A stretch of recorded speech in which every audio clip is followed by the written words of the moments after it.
Itshengisa ingane ukuthi ungaba umculi uphinde futhi ube yintombi. Ungakwenza lokho. Abantu abaningi banalo ithemba lalokho, but siyayitshengisa iy'ngane ukuthi you can also do that. Umhlanga ubaluleke kakhulu ukuthi iy'ngane uy'qoqile ey'ningi, and nathi siyayifaka kuleyo ngxenye ukuthi umhlanga uy'qoqile iy'ngane ey'ningi. Yes, nathi usukwazile ukuthi kusibamba sibelana bonomama ney'yalo, nokukutshengisa ukuthi uma uhamba umhlanga indlela oy'phatha ngayo, indlela owenza ngayo.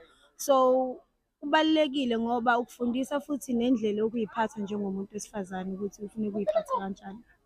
Kakhulu masiza kuthiwa iy'ngane ziyehliswa kuma-taxi, ama-taxi kumele egibele i-certain number.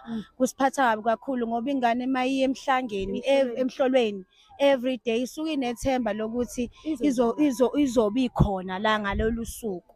So besifisa nje ukuthi iy'ngane bakithi kutholakale indlela yokuthi zikwazi ukuthi zingeniswe zonke zihambe zizoyibonakalisa. And siyafisa kubazali ukuthi beyigqugquzele lekho ukuthi iy'ngane zingasali ngenxa yokuthi kushoda isibalo, kushodani, bekwazi ukuthi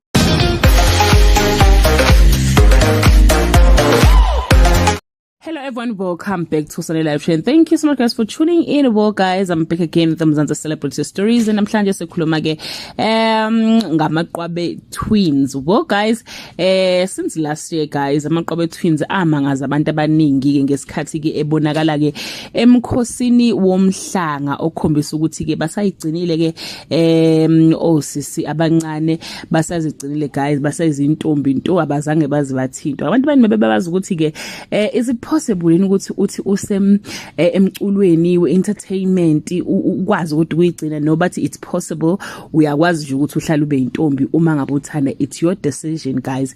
Amaqwabe twins guys aneminyaka engu-27 kulo nyaka, azalwa ke ngo-1997. Akulonyaka aphinde abuyela ke futhi ke asagqugquzela iy'ngane ukuthi cha ziqhubeke nokuyiphatha kahle. Everything is possible. So guys, yeah man, siyabonga kakhulu bakithi abantu abaningi. Niyazi benithini ke na guys, because abanye bebebuza ukuthi hayibo umalume kade akasalumani nayi guys, andlela ngo-DJ Tira bakithi. So amaqwabe twins guys ayisibonele esihle kulabo ke abasebancane abafuna ukungena emculweni ukuthi uyakwazi ukuphila impilo yakho, ungathathwa udumo, wenza izinto ngobona kubona zenziwe kwi-industry. You can live your life uphinde futhi ukwazi ukuthi ucule udume ube yi-celebrity but uqhubeke ube yintombi. That brings us to the end of this video. Leave your comment below and share your opinion. Bye.